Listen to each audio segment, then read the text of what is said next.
Hi everyone, welcome back in the new video. तो last video में हमने बात की थी सब्जेक्ट वर्ब एग्रीमेंट की, उसके रूल्स, और हमने कुछ क्वेश्चंस किए थे। इवन दो वो क्वेश्चंस जो कॉम्पिटिटिव एग्जाम्स में पूछे गए हैं उसमें कुछ एक्सरसाइजेस भी थी। मैं उम्मीद कर रही हूँ कि आपने वो देखी होगी। और आज की वीडियो में हम बात करेंगे कंजक्शन, कनेक्टर और लिंकर्स, जो कि अलग अलग वर्ड हैं बट उनका मीनिंग क्या है, सेम है। तो पहले मैं बता दूं आप लोगों को कि कंजक्शन होती क्या है। कंजक्शन खुद एक क्या है, एक वर्ड है जो ज्वाइन करता है दूसरे वर्ड्स को, फ्रेज को और क्लॉजेस को। सो बेसिकली इन तीनों वर्ड्स का मीनिंग क्या है, सेम है। और इनका जो मेन जो काम होता है, ये क्या करते हैं, कनेक्ट और लिंक अदर वर्ड्स,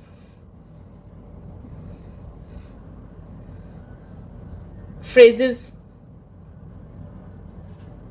और क्लॉजेस। सो बेसिकली कंजक्शन का मेन वर्क क्या है, यहाँ पे कनेक्ट करना दूसरे वर्ड्स को, फ्रेजेस को और क्लॉज को। अब आगे देखिए, आपने बहुत सी कॉमन कंजक्शंस के बारे में सुना होगा। मैं दो तीन के आपको नाम बता देती हूँ, जैसे कि एंड, बट, बिकॉज। ठीक है, आप अपने डेली रूटीन में जब कोई वर्ड, कोई स्टेटमेंट, कोई भी सेंटेंस यूज करते हैं तो उसमें आपने कई बार एंड, बट, बिकॉज, आपको पता भी नहीं चलता कि आप दिन में उसे कितनी बार यूज कर रहे हैं। ठीक है, तो इन्हीं वर्ड्स के बारे में हम बात करेंगे और शुरू करते हैं आज की वीडियो कंजक्शन के साथ। तो सबसे पहले हम बात करते हैं टाइप्स ऑफ कंजक्शंस। हमारे पास तीन तरह की कंजक्शंस होती हैं: कोऑर्डिनेटिंग कंजक्शन, सबऑर्डिनेटिंग कंजक्शन और कोरिलेटिव कंजक्शन। अब इनको किस वे में कैटेगराइज किया गया है, सबसे पहले हम बात करते हैं कोऑर्डिनेटिंग कंजक्शन की। कोऑर्डिनेटिंग कंजक्शन वो होती है जो कनेक्ट करती है उन आइटम्स को जो ग्रामेटिकली इक्वल होते हैं। ओके, सो इनके एग्जाम्पल है हमारे पास फॉर, एंड, नॉर, बट, और, येट, सो, एटसेट्रा। ओके, सो कोऑर्डिनेटिंग, सबसे पहले हमारी आती है कोऑर्डिनेटिंग कंजक्शन। और कोऑर्डिनेटिंग कंजक्शन वो होती है जो कनेक्ट करती है आइटम्स को जो कि ग्रामेटिकली इक्वल होते हैं। उसके बाद हम बात करते हैं सबऑर्डिनेटिंग कंजक्शन। सबऑर्डिनेटिंग कंजक्शंस हमारी होती हैं जो डिपेंडेंट क्लॉज को इंट्रोड्यूस करती हैं। किसको? Dependent clause. डिपेंडेंट क्लॉज कौन से होते हैं हमारे? जैसे कि बिकॉज, सिंस, अंटिल। तो ये होते हैं हमारे सबऑर्डिनेटिंग कंजक्शंस। उसके बाद आती हैं हमारे correlative conjunctions. Correlative conjunctions always comes in the pairs. ये हमेशा पेयर्स में आती हैं। और ये कौन कौन सी हो सकती हैं? जैसे कि आपने बहुत बार देखा होगा आइदर और, नाइदर नॉर। ठीक है, तो ये हमारी क्या हो गई? कोरिलेटिव कंजक्शंस हो गई। तो इस तरीके से हमारी जो कंजक्शंस हैं वो तीन कैटेगरीज में डिवाइड हो गई। बट ऐसा नहीं है कि कंजक्शंस सिर्फ इतनी सी हैं, ऐसे बहुत सारे वर्ड्स होते हैं जैसे कि and, but, or, as well, both, either or, neither nor, not only but also, as and as, so and as, to, so that, list. Okay, तो इस तरह के काफ़ी वर्ड्स हो सकते हैं जो कि हम कंजक्शंस में यूज़ करते हैं। ठीक है, तो अब मैं इसको कैटेगरी वाइज डिफाइन ना करके कुछ सिंपल रूल्स का यूज़ करूंगी, जिससे आपको ये बहुत ही आसान हो जाएगा कि हमें कोई भी कंजक्शन से रिलेटेड सेंटेंस जो आता है एग्जाम में उसको कैसे करेक्ट करना है, उसको किस तरीके से, सही तरीके से अटेम्प्ट करना है। रूल नंबर 1 देखिए कि बोथ और एज वेल एज, जब इनको हम कंजक्शंस में यूज़ करते हैं तो इनका आपस में क्या कनेक्शन होता है। ठीक है, किसी भी सेंटेंस को ग्रामेटिकली करेक्ट करने के लिए भी ये दोनों आपस में कैसे कनेक्ट हैं। तो सबसे पहले देखिए, कभी भी जिस भी हम सेंटेंस की बात करेंगे तो उसमें बोथ और एज वेल एज एक साथ नहीं आ सकते। अगर उसमें बोथ आया तो एज वेल एज नहीं आएगा, और अगर हम वो सेंटेंस एज वेल एज के साथ स्टार्ट कर रहे हैं तो उसमें बोथ हम यूज़ नहीं करेंगे। तो ये दोनों साइमल्टेनियस वर्क नहीं करते हैं, इनको हम अलग अलग ही यूज़ कर सकते हैं। कैसे? देखिए, मैं एक एग्जाम्पल के थ्रू आपको बताती हूँ। अब इस एग्जाम्पल में देखिए, हमें एग्जाम्पल में दिया गया है कि both Ram as well as Sohan are intelligent. तो क्या आपको ये लग रहा है कि ये जो सेंटेंस है वो ग्रामेटिकली करेक्ट है? जी नहीं, ये करेक्ट नहीं है। क्यों? क्योंकि देखिए इस सेंटेंस में बोथ और एज वेल एज दोनों को एक साथ यूज किया गया है। और मैंने रूल के अकॉर्डिंग बताया है, जब भी हम कंजक्शन की बात करते हैं या ग्रामेटिकली, अगर मैं यहाँ पर सब्जेक्ट वर्ब एग्रीमेंट को भी लूँ, तो आप देखिए अगर इस सेंटेंस में बोथ आ गया है तो यहाँ पर एज वेल एज का यूज नहीं है, और ये क्या है, सेंटेंस एकदम करेक्ट है। ऐसे ही मैं सेकंड अगर सेंटेंस की बात करती हूँ तो इसमें बोथ ना लेके मैंने एज वेल एज लिया है, और ये सेंटेंस भी क्या है, अपने आप में करेक्ट है। तो रूल के अकॉर्डिंग हमें दोनों को एक साथ यूज नहीं करना है, आइदर तो हम बोथ का यूज करें और हम एज वेल एज का यूज करें। अगर हम दोनों को एक साथ यूज करते हैं तो ग्रामेटिकली वो सेंटेंस हमारा क्या हो जाएगा, इनकरेक्ट हो जाएगा। और जैसे कि मैं बात कर रही थी सब्जेक्ट वर्ब एग्रीमेंट की, तो सब्जेक्ट वर्ब एग्रीमेंट में देखिए मैंने आपको बताया था, जब हम दो आइडेंटिटीज को अलग अलग बात करते हैं तो उसमें हम कौन सी वर्ब यूज करते हैं, आर। बट जब हम एज वेल एज कीवर्ड का यूज करते हैं तो वहां पर ऑटोमेटिकली जो हमारी वर्ब होगी क्या हो गई, इज हो गई। तो यहाँ पे भी आपको चीजों का ध्यान रखना है। ऐसा नहीं है कि आप सिर्फ एक ही चीज को पढ़ रहे हो तो उसको फॉलो करते जाएंगे, तो आपको दोनों चीजों को बना के चलना है, और ताकि आपकी रिवीजन भी होती रहे और चीजें आपको पता लगती रहें। अब यहाँ पर आप रूल नंबर 2 को ध्यान से देखिए कि जब भी हम एक कीवर्ड यानी कि लेस्ट कीवर्ड की मैं बात कर रही हूँ, लेस्ट कीवर्ड की जब भी बात करेंगे किसी भी सेंटेंस में तो उसकी पेयरिंग में हम हमेशा शुड का यूज करेंगे। ठीक है, मैं दोबारा रिपीट कर रही हूँ आपको कि लेस्ट कीवर्ड की पेयरिंग में हम हमेशा शुड का यूज करेंगे।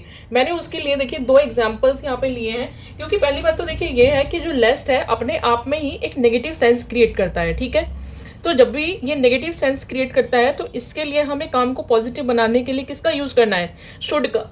Work hard लेस्ट you will should fail. तुम्हें कड़ा परिश्रम करना चाहिए वरना तुम क्या हो जाओगे, फेल हो जाओगे। ठीक है, करना चाहिए। तो ऑब्वियसली जब ये लेस्ट इसको एक नेगेटिव सेंस क्रिएट कर रहा है इस सेंटेंस के लिए, तो हम इसके लिए क्या यूज करेंगे, शुड यूज करेंगे। तो जब भी क्वेश्चन इस तरह का आ जाता है तो आपको अगर लेस्ट देखना है तो उसके साथ आप डायरेक्ट अप्लाई करेंगे शुड। आपको कुछ और सोचना ही नहीं है, लेस्ट के साथ आप डायरेक्ट शुड की पेयरिंग कराएंगे। ऐसे ही इसी एग्जाम्पल में आप देख लीजिए, work hard लेस्ट you can should miss the train. तुम्हें तेज चलना चाहिए। ठीक है, सॉरी वॉक फास्ट आएगा यहां पर, walk fast लेस्ट you should miss the train. Okay, I hope आपको ये समझ में आ रहा होगा कि पहले रूल में हमने आपसे बात की थी कि जब भी आप बोथ और एज वेल एज दोनों को देखेंगे तो उसमें आप आइदर बोथ का यूज कर सकते हैं और आइदर एज वेल एज का। ऐसे ही सेकंड रूल के अकॉर्डिंग जब मैं बात करूंगी लेस्ट और शुड की, तो आपस में इनका कनेक्शन बिठाना है, आपस में आपको पेयरिंग करानी है लेस्ट और शुड की। उसके अलावा अगर कोई भी वर्ड यहाँ पे दिया हुआ है तो आपको वो यूज नहीं करना। अब आप देखिए रूल नंबर 3 को, for purpose we always use so that. कुछ क्वेश्चंस आपको ऐसे मिलते हैं जहां पर पर्पस इंडिकेट हो रहा है, उस स्टेटमेंट में ही कुछ ऐसा पर्पस है जो आगे आइदर कोई परसुइंग करने का जो इंटर रिलेटेड हो, तो उसमें हम क्या करेंगे, सो दैट कंजक्शन का यूज करेंगे। कैसे, आइए इस एग्जाम्पल से समझते हैं। देखिए इस एग्जाम्पल में दिया गया है कि most of the girls are pursuing MBA so that because they may get good jobs. बहुत सारी लड़कियां हैं जो क्या कर रही हैं, MBA कर रही हैं ताकि उनको क्या मिल सके, एक अच्छी जॉब मिल सके। अब यहाँ पे ऑब्वियसली कुछ गर्ल्स जो कि हमारे नाउन है, ठीक है, उनका एक पर्पस दिया गया है कि वो इस पर्पस से MBA कर रहे हैं। और जब भी हम किसी पर्पस की बात करते हैं तो वहां पर हम डायरेक्ट कंजक्शन जो यूज करते हैं वो होती है सो दैट। तो यहाँ पर आपको ऑप्शंस में बिकॉज और सो दैट दोनों दिए हुए हैं, तो आप किसके साथ जाएंगे, सो दैट के साथ जाएंगे। तो ये हो गया हमारा रूल नंबर 3। अभी तक आपने पढ़ा कि हमको सो दैट कहाँ पे यूज करना है, जहां पर हमारा कोई पर्पस इंडिकेट होता है, राइट। बट अब रूल नंबर 4 क्या कहता है कि हमें so that, that's why, therefore इनको कहाँ यूज नहीं करना है। जी हाँ, बहुत सारे रूल्स ऐसे होते हैं जिनमें आपको डायरेक्ट बताया जाता है कि इसको वहां पर यूज कीजिए, उसको वहां पर यूज कीजिए। बट एक ऐसा रूल जो मैं आपको बता रही हूँ कि सो दैट दैट्स वाई और देयरफॉर को आपको कहाँ यूज नहीं करना है, एज की पेयरिंग में आपको इनको यूज नहीं करना है। अब आप कहेंगे मैम जब हमें एज की पेयरिंग में ये यूज नहीं करने तो हम इसको रिप्लेस करके क्या वर्ड यूज करेंगे। आपको इसमें कुछ भी यूज नहीं करना है, only a comma. Yes, only a comma. देखिए मैंने एक एग्जाम्पल लिया हुआ है, अगर मैं एग्जाम्पल फर्स्ट की बात करूं, as he is intelligent so he get good marks. ठीक है, so as he is intelligent so he get good marks. तो क्या ये स्टेटमेंट करेक्ट है? नहीं, ये स्टेटमेंट करेक्ट नहीं है, क्योंकि मैंने पहले ही बताया कि एज की पेयरिंग में हम सो का यूज नहीं करेंगे। ठीक है, तो एज की पेयरिंग में हम सो का यूज ना करके सिंपली हाँ क्या यूज करेंगे, एक कॉमा। ऐसे ही मैं सेकंड एग्जाम्पल की बात करूं तो since as he is my father therefore I respect him. Okay, तो इसमें भी देखिए जो कि एक जनरल सेंस बनता है, as he is my father, तो यहाँ पर तो हम एज यूज करेंगे, क्योंकि सिंस तो जब हमको ये ईयर कुछ इस तरह की बातें करते हैं तो हम सिंस यूज करते हैं, सिंस ही लिव्स देयर, ये वो। ठीक है, बट इसका भी मैं बताऊंगी हम कहाँ पे यूज करते हैं। बट यहाँ पे देखिए as he is my father, यहाँ पर क्या नहीं यूज करेंगे हम, देयरफॉर यूज नहीं करेंगे, ओनली अ कॉमा। एज की पेयरिंग में so that's why therefore use नहीं करते। ऐसे ही हम ऑल्दो जो वर्ड है उसकी पेयरिंग में कभी भी बट यूज नहीं करते। ठीक है, तो अब आप कहेंगे कि जब हम इसमें बट यूज नहीं करेंगे तो हम इसमें यूज क्या करेंगे, येट। कैसे, मैं एक एग्जाम्पल देती हूँ आप लोगों को। Although he worked hard,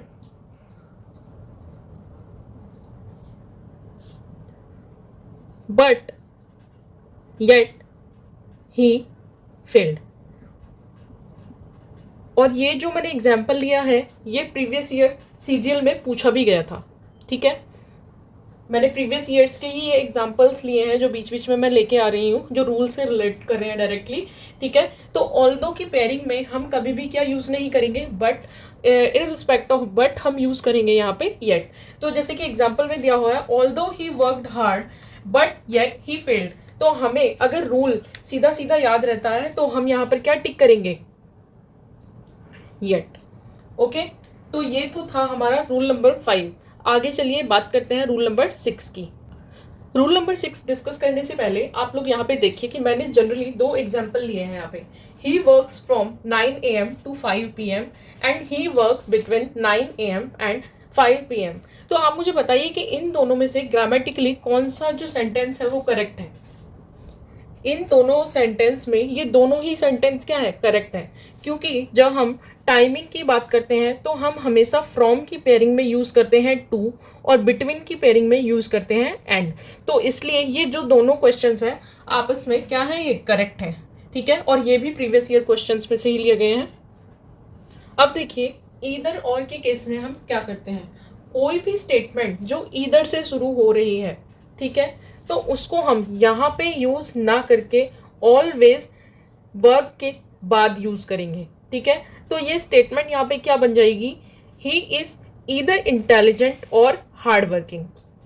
ठीक है, कोई भी सेंटेंस जो ईदर से स्टार्ट हो रहा है उसको हम यहाँ पर यूज़ ना करके प्रोनाउन और वर्ब के बाद यूज़ करेंगे, ही इज़ ईदर इंटेलिजेंट और हार्ड वर्किंग। या तो वो इंटेलिजेंट हो सकता है या वो हार्ड वर्किंग हो सकता है। यस, तो इसी में मैं एक और एग्जाम्पल आपके लिए ले लेती हूँ। यहाँ पे देखिए, neither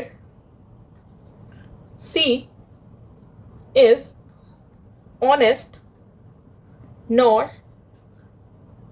truthful।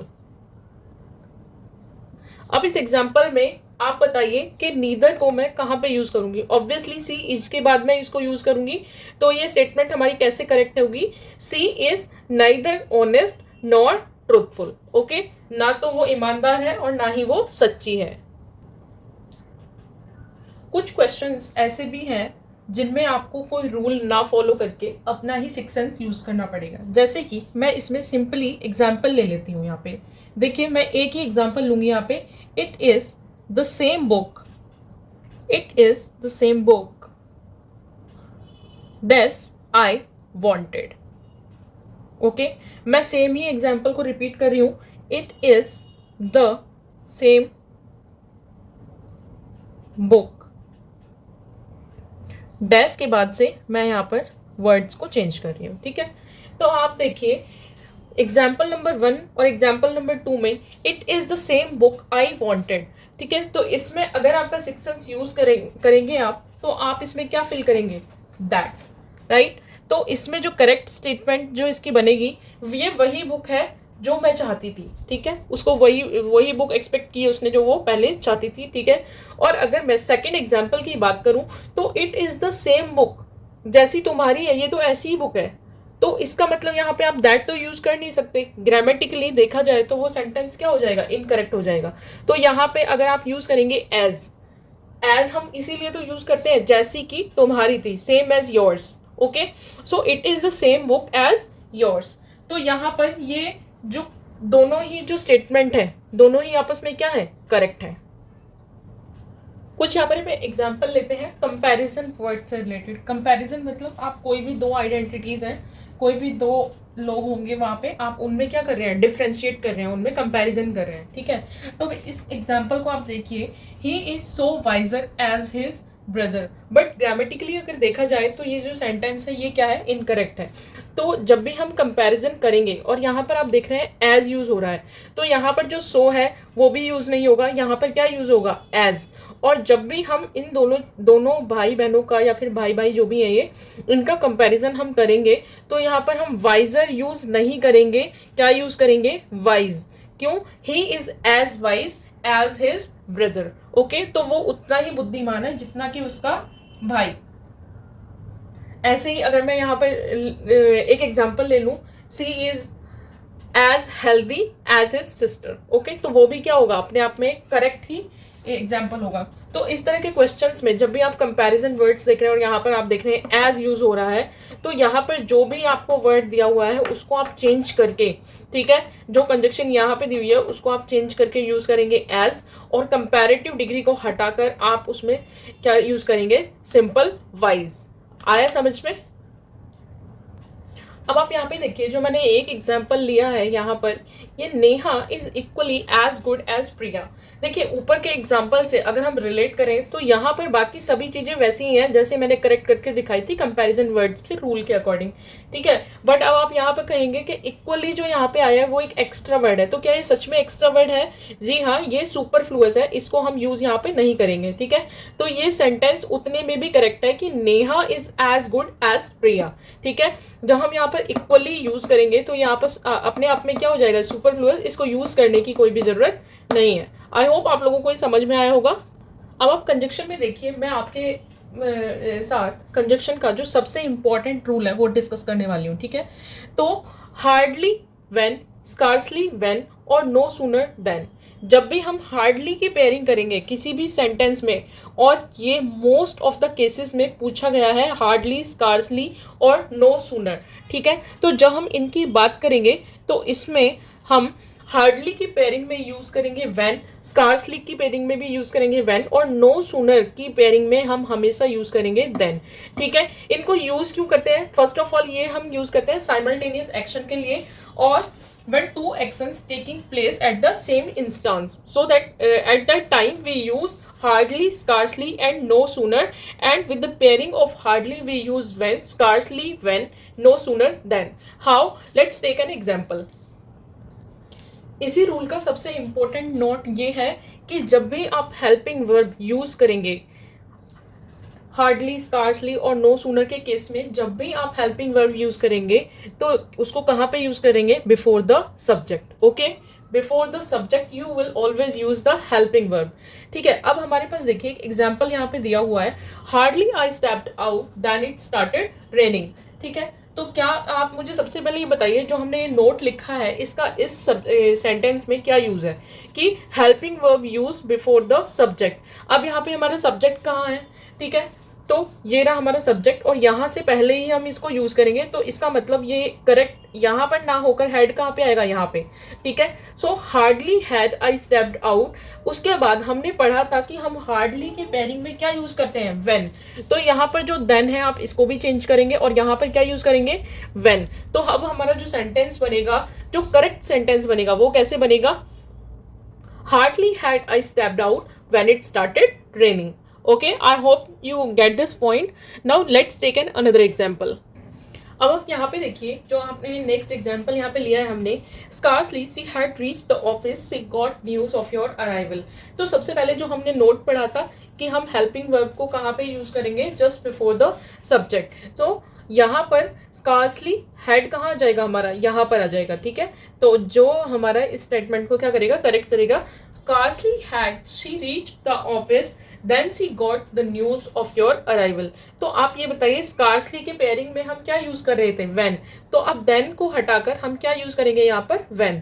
तो इसका मतलब कि स्कार्सली की पेयरिंग में हम हमेशा क्या यूज़ करेंगे, व्हेन, ठीक है। और हार्डली की पेयरिंग में हम हमेशा यहाँ पे भी क्या यूज़ करेंगे, व्हेन। तो ये सब चीज़ें आपको तभी याद रहेंगी जब आप इनकी प्रैक्टिस करेंगे।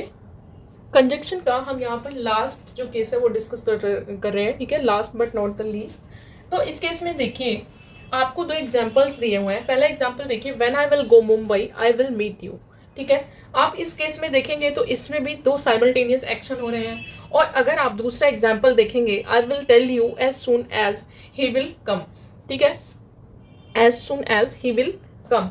तो इसमें भी देखिए, इसमें भी साइमल्टेनियस एक्शन हो रहा है कि जब मैं मुंबई जाऊंगी तो तुमसे मिलूंगी, ठीक है, आई विल मीट यू। और दूसरा जो एग्जाम्पल है, इसमें भी I will tell you as soon as he will come, जैसे वो आएगा तब मैं तुम्हें बताऊंगी। तो जब भी इस तरह के एग्जाम्पल आपको दिए गए हों जिनमें दो साइमल्टेनियस एक्शन हो रहे हैं, तो जो पहला एक्शन हो रहा होगा उसमें हम विल को यूज़ नहीं करेंगे, ठीक है। मैं दोबारा से बता देती हूँ, जहाँ पे भी हमारे दो एक्शन साइमल्टेनियसली हो रहे हैं तो हमारा जो भी पहला एक्शन हो रहा होगा उसमें हम विल का यूज़ नहीं करेंगे, ठीक है। हम जो सेकंड जो हमारा एक्शन टेकिंग प्लेस हो रहा है वहाँ पे हम उसमें क्या करेंगे, विल का यूज़ करेंगे। जैसे कि एग्जाम्पल में देखिए, when I will go Mumbai I will meet you, ठीक है। तो फर्स्ट क्या है, मुंबई जाना, मिलना तो बाद में ही है, राइट। तो जब यहाँ पर हम विल इस सेंटेंस को पढ़ेंगे तो हम विल का यूज़ यहाँ पर नहीं करेंगे। तो ये सेंटेंस ग्रामेटिकली किस तरह करेक्ट होगा, when I go Mumbai I will meet you. और अगर मैं यहाँ पर सेकंड स्टेटमेंट की बात करूँ, I will tell you as soon as he will come, जैसे ही वो आएगा मैं तुम्हें बताऊंगी। इसका मतलब उसके आने का जो प्रोसेस है वो क्या हो रहा है, पहले हो रहा है। तो ही विल कम, तो यहाँ पर विल नहीं आएगा, ठीक है। I will tell you as soon as he come. आप लोगों को मुझे लग रहा है कि सारे जो स्टेटमेंट्स है वो समझ में आ गए होंगे। बाकी इसमें कोई भी ऐसा रूल नहीं है जिससे आपका कंजक्शन का कोई भी पॉइंट गलत हो सकता है। तो आप बस रिवाइज करते रहिए और इन्हीं चीज़ों को बार बार दोहराते रहिए, और जितना हो सके कि प्रीवियस ईयर्स के क्वेश्चन निकालिए, उनको अटेम्प्ट करिए। बाकी जो भी है, अगर कोई अपडेट इसके रिगार्डिंग आप लोग को चाहिए तो आप प्लीज़ कमेंट सेक्शन में मुझे बताएं, मैं उसी के रिगार्डिंग एक और वीडियो अपलोड कर दूंगी। Thank you.